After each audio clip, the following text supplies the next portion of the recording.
მოგესალმებით, თქვენ უყურებთ რეგიონის დღის მთავარ ამბებს. ახალქალაქის კუმურზოს და კარის მიტროპოლიტი ნიკოლოზ ფაჩუაშვილი მოსკოვში ჩავიდა. ამის შესახებ ინფორმაციას ერთ-ერთი რუსული ტელეგრამ არხი ავრცელებს.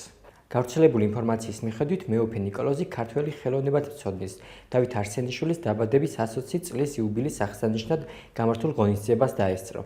ამავე წყაროს ცნობით, გარდა მეუფე ნიკოლოზისა, ღონისძიებაში მონაწილეობდნენ რუსი და ქართველი სასულიერო პირები, კულტურის და აკადემიური სივრცის წარმომადგენლები და ასე შემდეგ. ჩვენ მიტროპოლიტს ვკითხეთ რუსული ოკუპაციის ფონზე მოსკოვში ვიზიტები უქმნიდა თუ არა უხერხულობას.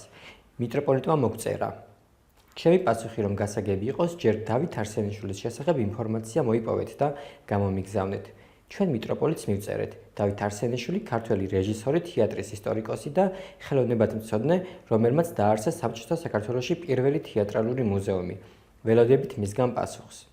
ეს არ არის პირველი შემთხვევა, როდესაც მიტროპოლიტი ნიკოლოზი მოსკოვში იმყოფებოდა. მან 2020 წელს ვიზიტისას რუსეთსა და საქართველოს დამაკავშირებელ საერთო ქრისტიანულ და ისტორიულ ღირებულებებზე ისაუბრა.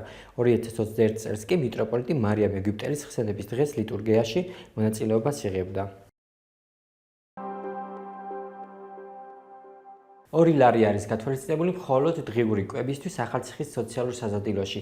AIP-ის ხელმძღვანელის ვერა ბარძიმაძის თქმით, ადმინისტრაციულ ხარჯებთან ერთად ერთი ბენეფიციარისთვის ჯამში 4 ლარი და 2 თეთრია გამოყოფილი. ახალციხის 2026 წლის ბიუჯეტის პროექტის მიხედვით სოციალურ სასადილოს 160-მდე ბენეფიციარი ჰყავს.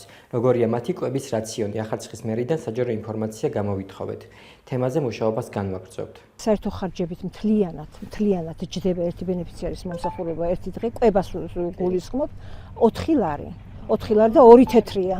4 ლარი და 2 თეთრია და აი მარტო საკვები იხარჯება კიდე 2 ლარი არის საისუფთა საკვები რა. ხო, ეს ადმინისტრაციულ ხარჯებსაც გულისხმობთ 4 ლარი. რა თქმა უნდა, კი, ყველაფერი, კომუნალური. ხო, კი, კომუნალური და ყველანაირი ხარჯი. ახალციხის ცენტრალური სკვერიდან რკინის კონსტრუქციის ნაწილები გაიტანეს. კონსტრუქცია 2 თვის განმავლობაში საბავშვო ატრაქციონების გვერდით ეყარა. ჩვენ მასალად 18 ნოემბერს მოვამზადეთ. მასალის მომზადებიდან 3 დღეში კონსტრუქცია გაიტანეს. კონსტრუქცია სავარაუდოდ ატრაქციონი იყო, რომელიც რაბათის ციხის მიმდებარედ წლების განმავლობაში იდგა და მასში მოსახლეობა ნარჩენებს ყრიდა.